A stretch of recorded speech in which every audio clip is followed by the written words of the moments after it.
Apakah seorang yang berada di bulan Syawal, ya Idul Fitri, itu semua dosanya telah diampuni oleh Allah Subhanahu wa taala, ataukah masih ada yang akan dimintai pertanggungjawaban?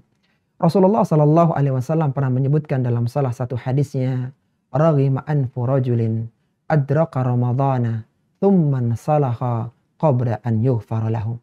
Kata Nabi Shallallahu alaihi wasallam, sungguh binasalah, sungguh celakalah orang-orang yang dia diberikan kesempatan untuk hidup di bulan Ramadan yang mulia. Kemudian bulan Ramadan itu lewat meninggalkannya, akan tapi dia tidak mendapatkan ampunan dari Rabb-Nya. Ini menunjukkan bahwa ketika satu Syawal, ketika Idul Fitri, maka manusia terbagi menjadi dua golongan. Ada orang-orang yang mendapatkan kemenangan dengan dilipat gandakan pahalanya dan diampuni dosa-dosanya.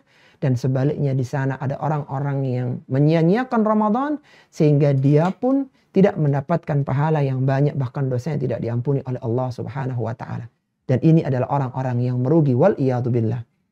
Maka beruntunglah orang-orang yang mengoptimalkan ibadah di bulan Ramadan.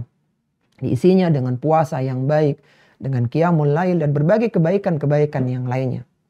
Suatu ketika Talhah bin Ubaidillah, dia melihat ada dua orang yang menemui Nabi Shallallahu alaihi wasallam. Yang dua orang ini sama-sama menyatakan masuk Islam. Kemudian salah satu dari mereka terbunuh di medan peperangan, jihad fisabilillah.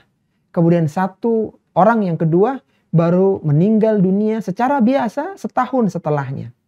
Akan tapi Talhah bin Ubaidillah, dia melihat orang yang kedua itu surganya lebih tinggi dan lebih utama dari orang yang pertama yang terbunuh di medan peperangan. Maka keesokan baginya Talhah bin Ubaidillah ini menceritakan mimpinya kepada para sahabat. Dan terkagum-kagumlah para sahabat, bagaimana kiranya orang yang meninggal biasa bisa mendapatkan sorga yang utama, yang mulia, mengalahkan orang-orang yang berperang di jalan Allah Subhanahu wa taala. Maka berangkatlah mereka kepada Nabi Shallallahu alaihi wasallam menyampaikan kekaguman mereka terhadap mimpi Talhah bin Ubaidillah. Apa kata Nabi Shallallahu alaihi wasallam? Bagaimana kalian bisa kagum dengan mimpi Talhah? Bukankah orang yang meninggal kedua, dia sempat bertemu dengan bulan Ramadan yang mulia. Dia sempat melakukan salat ini dan itu. Ketahuilah bahwasanya jarak surga dia dengan orang yang sebelumnya itu adalah sejauh antara langit dan bumi. Ini semua menunjukkan bahwa orang-orang yang mengoptimalkan bulan Ramadan, maka dia akan mendapatkan keutamaan yang besar. Sebaliknya, orang-orang yang menyia-nyiakan Ramadan, maka dia mendapatkan kerugian yang sangat fatal, wal iyadu billah. Sampai-sampai Rasulullah SAW mengatakan ketika menyebutkan tentang keutamaan Lailatul Qadar, yang orang saat beribadah di malam itu, maka itu lebih baik daripada dia beribadah 1000 bulan. Lebih dari 83 tahun. Rasulullah mengatakan, "Man khurima khairaha faqad hurim."